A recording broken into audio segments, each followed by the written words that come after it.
Kritik ve aynı zamanda tarihi günlerden geçiyor bir kez daha Kürt halkı bunu geçmişte de yaşamıştık. 2014 sürecinden Kobane'den hatırlıyoruz. Rojava devrimini boğma, Kürt soykırımını Rojava'da gerçekleştirme girişimi, o zaman da direnmişti Kürt halkı. Şimdi de tarihi bir direniş var. Hemen Veysel arkadaş, ilk sorumu size yöneltmek istiyorum.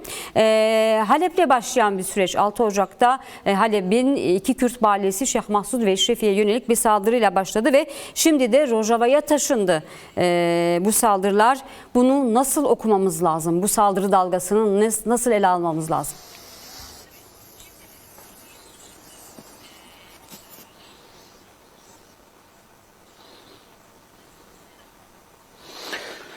Evet, soruyu yanıtlamadan önce Rojava Kürdistan'da genel anlamda da Suriye'de Kürt halkına dönük bu saldırıyı kınıyorum, lanetliyorum.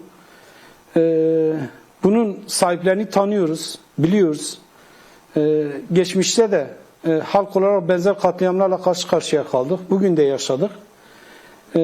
Direnen, buna karşı koyan birçok kahraman şehitler var. Onların anıları önünde saygıyla eğiliyorum. Bunu belirttikten sonra sorunuzun yanıtına geçmek istiyorum. Şimdi elbette ki bu saldırı nedensiz değil. Bölgedeki gelişmelerden de bağımsız değil. Son süreçlerde özellikle bölgenin yeniden İbrahim Anlaşmaları temelinden yeniden düzenlenmeye çalışılmasıyla bağlantılı bir durum. Bununla ilişkili. Yeni bir düzen kurulmak isteniyor ve bu düzenin önünde Kürtler engel olarak görülüyor. Tıpkı 15 Şubat'ta Önder Apo'ya yaklaşımın benzeri. Bugün de benzer bir komplo geliştiriliyor aslında. Kürtler bu yeni düzenin önünde engel olarak görülüyor. Aslında 100 yıllık oyun biraz bozuluyor. Bunu bildikleri için ve örgütlü halkı engel olarak gördükleri için bu saldırıyı hedeflediler. Özellikle de biliyorsunuz 4 Ocak'ta Şam'da yapılan SDG ve bunlara aslında geçici yönetim denir mi denmez mi, insan o konuda bile şaşırıyor. Çünkü bildiğiniz üzere Rusya bunlara çete olarak tarif etti. Birleşmiş Milletler'de bunlar çetedir. Ortada bir ordu yok aslında. Siyasal bir yapı da yok. Bunlar tümüyle çete. Öyle tanımladı. Birçok ülkenin de benzer tanımları gelişti. Bu anlamda bunlar geçici hükümet filan değil. Belli merkezlere çalışan çeteler. Önderlik bunları sağ Baas ya da sakallı Baas olarak da tanımladı. İşit artığı, İslamo-faşist çizgiyi Orta Doğu'ya dayatan kesimler bunlar. Böylece Orta Doğu'da o dinamikleri bastırmaya, bunlar eliyle bastırmaya çalışıyorlar ki bunun başında da Kürt halkı geliyor. Çünkü bölgenin en örgütlü halkı Kürt halkı. Yine sadece bu değil, bir de alternatif ortaya koyan bilen bir halk. Önderliğinin geliştirdiği siyasal projeyle alternatif bir sistemi örgütleyen bir halk. Bölgenin en dinamik halkı. Hedeflenmesi biraz bununla da bağlantılı bir durum. 4 Ocak'ta yapılan toplantıda SDG ve şu an iş başında olan kesimler arasında yapılan görüşmede aslında belli bir noktada anlaşma da sağlanıyor. Belli maddelerde anlaşılıyor. Fakat sonradan bir yerlerden müdahale oluyor ve o dönem işte Dışişleri Bakanı Şeybani sanırım içeri giriyor. Oradaki anlaşmayı bozuyor. Bozduktan sonra Paris'te bir toplantı biliyorsunuz gerçekleşti. Birkaç gün önce. Bu toplantıda İsrail istediklerini elde etti. Süveyda, Golan, Gazze'ye dönük birçok tavizler verildi. İsrail'e bırakıldı. Bunun karşılığını Halep'te katliam biçiminde döndü. Yani Kürtlere büyük bir katliam planlandı. Aslında bu karar alınıyor. Katliama teşvik ediliyor adeta. Türkiye'de oyunun içine sürülmek istendi. Peki. Hemen ikinci soru. Bu anlamda Buyurun. şunu söylemek mümkün. Burada yapılmak istenen fiili olarak var olan Rojava statüsünü ortadan kaldırmak, Kürtleri statüsüz bırakmak. Yine Rojava'da gelişen dinamik bir durum var biliyorsunuz. Özellikle Rojava'da gelişen dinamik bir durum var.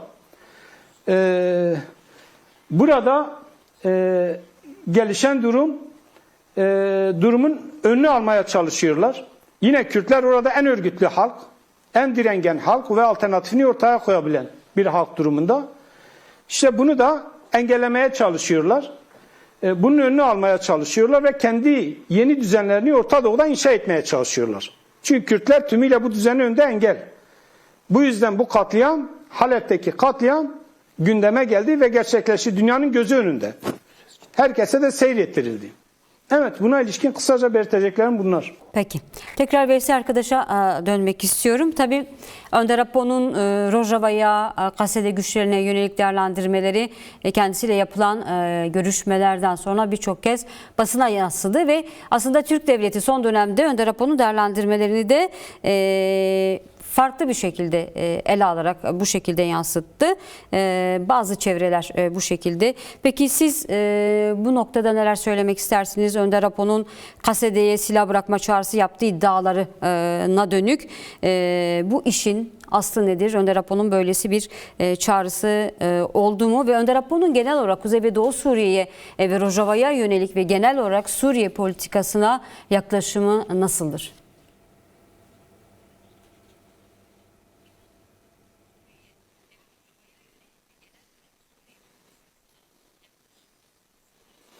Evet. Önderliğin Suriye'deki sorunlara ilişkinde, Orta Doğu'daki sorunlara ilişkinde genel yaklaşımı demokratik ulus temelinde bir çözümü geliştirmesiydi. Bu çözümde ısrarcı olmasıydı. Hiçbir zaman silahların bırakılması gibi bir gündem söz konusu olmadı. Tartışılmadı bile. Asla oradaki halkların demokratik bir sistem içerisinde sorunlarını çözebilecekleri, tümüyle gücün merkezde gelişmediği, yerelin dikkate alındığı, merkez ve yerel arasında bir dengenin kurulduğu bir sistemle sorunların çözülebileceğini ifade etti. Yani egemenliğin paylaşıldığı bir noktada merkez ve yerel arasında egemenliğin paylaşıldığı bir çözüm yönteminin sorunlara çözüm olabileceğini, bunun çözüm olabileceğini belirtti. Bu anlamda yerel demokrasiden asla taviz verilemez dedi önderlik. Yerel demokrasi minimum düzeyde yerel demokrasinin kabul edilmesi lazım. Tabi sadece bunun lafzi olarak dile getirilmesi değil söz konusu olan. Esas olan anayasada bunun yer bulmasıdır. Yani tüm farklılıkların anayasa içerisinde tanımlanması, eşit, özgür, kimliği tanınan bir anayasa söz konusuysa orada demokrasiden söz edilebileceği ve tüm hukuk dışı bütün çatışmaların, bütün çelişkilerin demokratik yöntemlerle çözülebileceğini ifade etti, geliştirdi. Rojava'daki çözüm asla o tekçi zihniyetle, Baasçı, tekçi, inkarcı zihniyetle çözülemeyeceğini ortaya koydu. Tabii IŞİD'in yaklaşımının da İslamo-faşist tutumun da buradaki sorunlara çözüm olmayacağı görüldü. En nihayetinde Orta Doğu'ya dayattıkları, yaşattıkları var. Halklara yaşattıkları var onların. Biliniyor bunlar. Çok fazla açmaya gerek yok. Bunun için bunun karşısında aslında bunun panzehirinin demokrasi olduğunu önderlik ortaya koyuyor. Geliştirdiği yöntemle bu sorunlara çözüm olabileceğini ortaya koydu. Asla Kürtçülük yapmadı. Burada milliyetçi bir tutuma da girmedi. Hayır, öyle değil. Demokrasinin tüm halklar için bir ilaç olduğunu, hatta bu tür faşizan yapılanmaların panzehiri olabileceğini belirttiği önderlik. Evet, buna ilişkin de kısaca bunu belirteyim. Peki, Vesi Aktaş, size dönelim. Şimdi bu HTŞ'nin bu denli bir saldırı yapma gücünün olduğunu biliyoruz. Olmadığını biliyoruz. Yani böyle Kürtlerin kazanımını topyekun ortadan kaldırmak için bu gücü yok. HTŞ'nin geçmişte de gördük, biliyoruz. Ancak bu saldırılar devam ediyor ve topyekün bir yok etme konsepti olarak karşımıza çıkıyor. Saldırıların boyutuna, gerçekleştirilen savaş suçlarına bakıldığımızda yine DAEŞ çeteleri hapishanelerden bırakılıyor ki biliyoruz şu an HTŞ içinde savaşanların veya farklı Türkiye devletli destekli çetelerin içinde de eski DAEŞ'çilerin, eski El-Kaidecilerin olduğunu da dünya biliyor. Peki kimdir HTŞ'ye bu cesareti veren veya bu saldırıların arkasında sizce hangi güçler bulunuyor?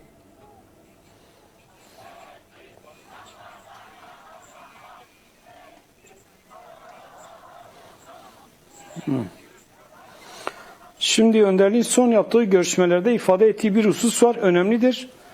Aslında bu süreç 15 Şubat'ın güncellenmiş biçimidir. Yeni bir 15 Şubat'tır aslında. Onun daha derinleştirilmiş, daha geliştirilmiş bir biçimidir. Yeni bir komplodur. Kürtlere dönük geliştirilen bir komplodur. Aynı güçler yer alıyor içerisinde. Kesinlikle akıl aynı akıl.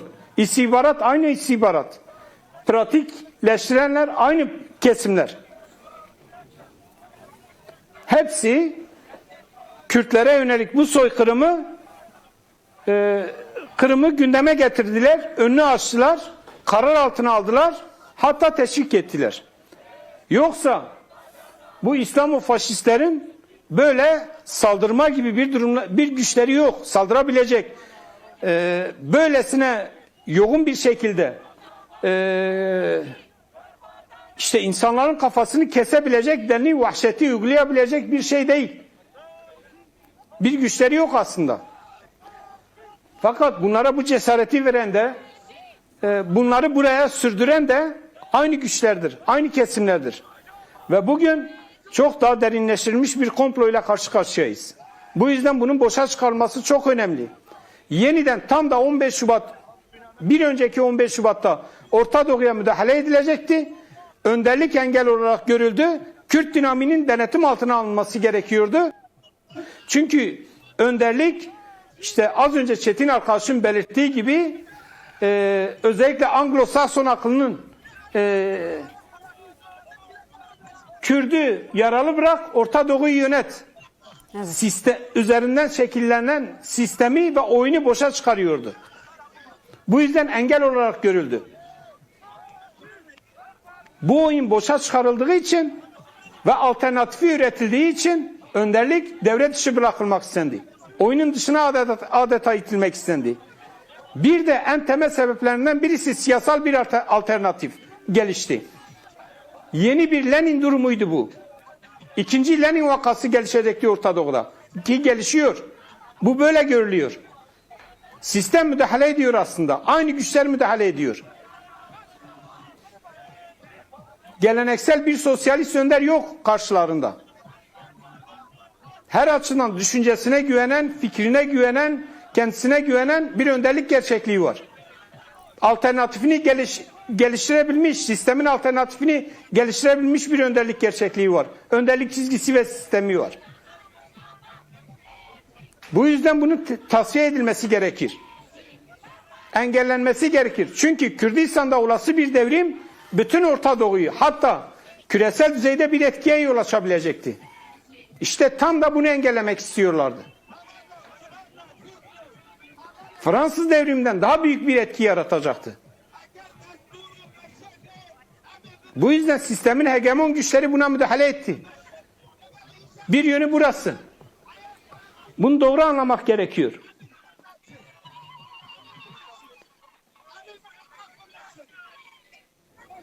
Önderlik yeni bir süreç başlattı. Türkiye'nin demokratikleşmesi temelinde, sorunun demokratik yollarla çözümü temelinde yeni bir süreç başlattı. Bu birilerinin çıkarını tehdit etti. Birilerinin hesaplarını boşa çıkardı. Bu yüzden aslında bu süreci bozma girişimiydi de aynı şekilde. Süreci yok etme, yani yeniden bir Kürt-Türk ittifakının güncellenmesi yönünde Kürt ittifakının güncellenmesini kendileri için bir tehdit olarak gördüler. Bunu çünkü kendi denetimlerinden çıkacaktı. Bu yüzden bunu engellemek için bu çeteleri piyasaya sürdüler. Kürtlerin üzerine sürdüler. Kürtlerin kazanımlarını yok etmek istediler. Doğru. Çetin arkadaşım belirttiği gibi Sadabat Paktı, Bağdat Paktı peşinde koşuluyor. Suriye, İran, Irak Kürtlere karşı örgütlendirilmeye çalışılıyor. Hepsi bu savaşa seferber edilmek isteniyor. Bunlar önemli. Bu bir çözüm değil.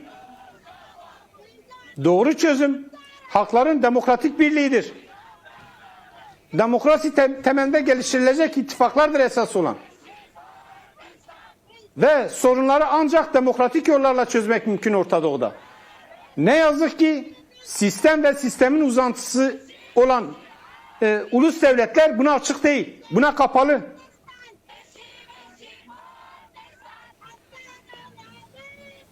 Peki. Evet, devam edelim dilerseniz. Şimdi Evet. tabii Yeni Gazze'ler, yeni sevirler geliştirmek istiyorlar. Önderlik 50 sevirdi, 50 Gazze dedi. Bu önemlidir. Ciddi bir tehditti.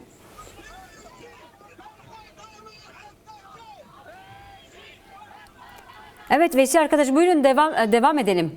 Önderliğin bu noktadaki Bu hem uyarıkları. Kürtler için hem Türkler için ciddi bir tehdit. Bölge hakları için ciddi bir tehdit. Yarın öbür gün Kürtleri tasfiye ettin, hadi ortadan kaldırdın. Evet.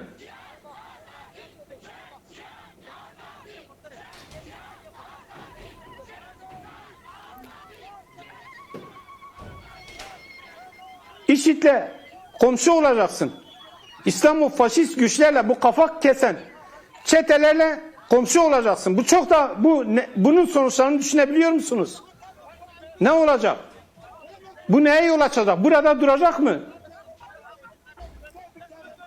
Bu zihniyet sahibi kesimler yarın öbür gün bu tehdit diğer halkların hepsine yayılır. Faşizm böyle bir şey. İşte Hitler'in durumu var ortada. Nereye kadar uzandı? Kanser gibi. Ne kadar sağlıklı hücre varsa hepsini yok ederler. Bu yüzden bu tehdit bütün Orta Doğu halkları açısından bir tehdittir.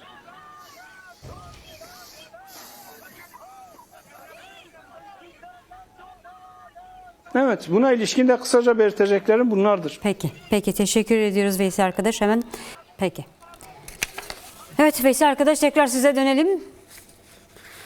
Evet, tabii bu imha saldırıları devam ediyor. Aslında ilk günden bu yana siz de az önce Önder Apo'nun bu süreci yeni bir uluslararası komplo süreci olarak ele aldığını ifade ettiniz. Aslında Kürt halkı da biraz bunu hissetmiş olmalı ki ilk günden kapsamlı büyük eylemlerle alanlara çıktı. 4 parça Kürdistan açısından. Başur Kürdistan ayakta, Rojava Kürdistan'da her gün eylemler var. Ekranlarda da görüyorsunuz, Avrupa'da yaşayan Kürdistanlılar 6 Ocak'tan bu yana kesintisiz eylemde ve her gün bu eylemler daha da kitleselleşiyor. Halk akın ediyor Rojava Kürdistan'la Rojava'yı savunmak için. Peki bu imha amaçlı saldırılar durdurulmalı dediniz az önce konuşmanızda. Tabii Kürt halkının tutumu ne olmalı? Geçmişte de Kürt halkı ortadan kaldırma, soykırım politikalarına bariyer olmuş, duvar örmüştü Kobane'yi hatırlarsak. Bu süreçte de Kürt halkına düşen 4 parça Kürdistan'da, Avrupa'da, diasporada yaşayan Kürtlere düşen sorumluluk ve görev nedir? Buyurun.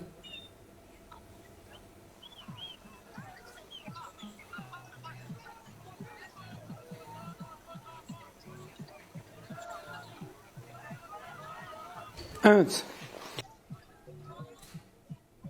Önemli tabii. Yani şimdi önderlik bir tespit yapmıştı. Kürtler ters Yahudidir diyordu. Aslında önemli bir tespitti. Bu halk için, bizim için. Özellikle bu halkı tanımlamada. Şimdi dikkat edilirse 7 Ekim hemen ortak bir şekilde sağcısı, solcusu, dinci beraber hareket etmeye başladılar. Öyle bir sosyal psikoloji onlarda oluşmuş ki anında bir tehdit, hemen soykırım katı. tehdidi bir varlık, yokluk problemi olduğunu, bunun karşısında nasıl direnebileceklerine dair hemen bir araya geliyorlar. Böyle bir psikoloji oluşmuş. De bunun geliştirilmesi.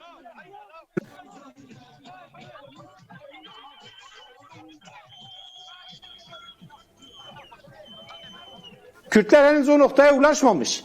Bunun tabii birçok nedenleri var. Bunlardan bir tanesi de ulusal birliğini sağlamamış olması. Hemen bütün isyanlara bakalım. Hepsindeki bir tanesi bu parçalı durumdur. Sağlanamıyor. Aşiretlerin tutumları farklı. Bu yüzden ulusal bir bilinç gelişebilmiş değildi. Buradaki kaybediş nedenlerinden birisi bu. Ulusal birliğin sağlanamamış olmasıdır. Bugün o ulusal birliği sağlamak hem siyasal koşullar, o koşullar var. Önderliğin geliştirdiği Barış ve Demokratik Toplum Manifestosu'nda belki de üzerinde en çok durduğu hususların başında diyordu. Kırım'la karşı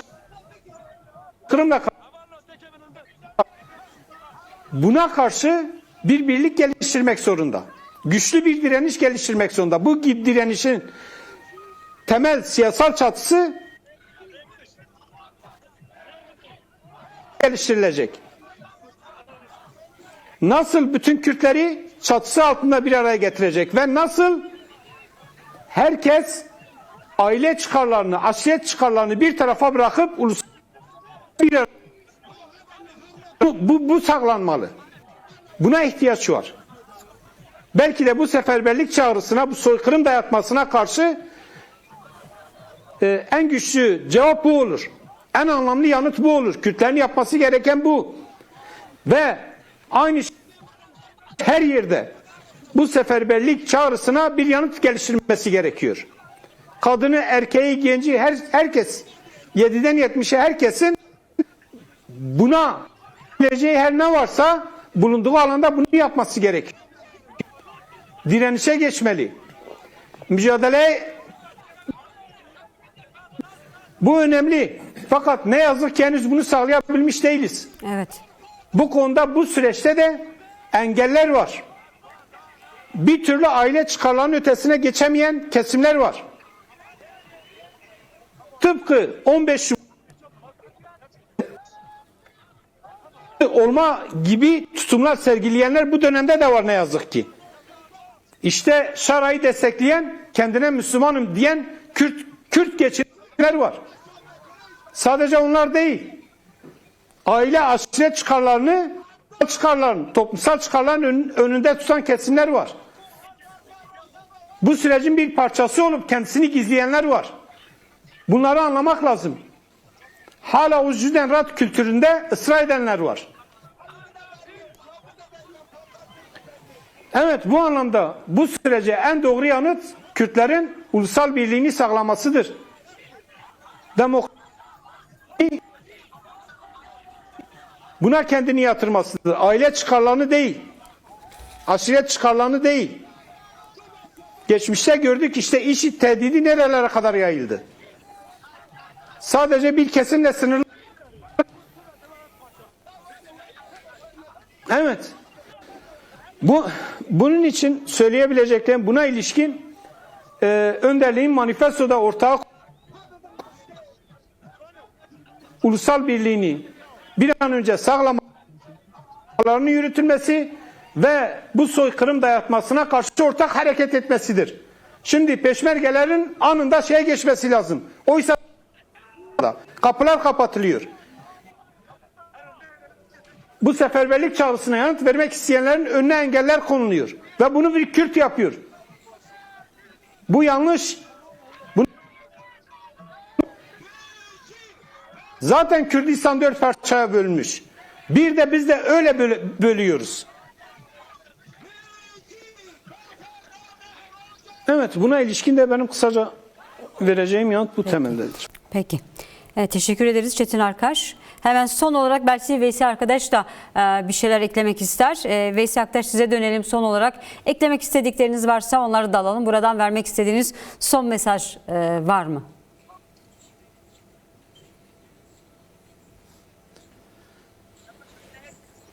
Evet.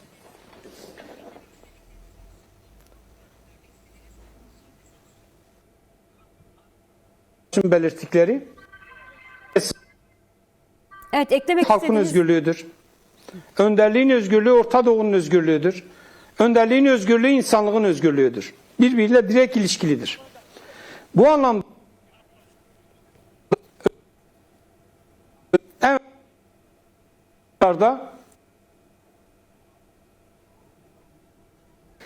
hani bu sürecin farklı boyutları var mı denirken belki de bir boyutu burasıdır.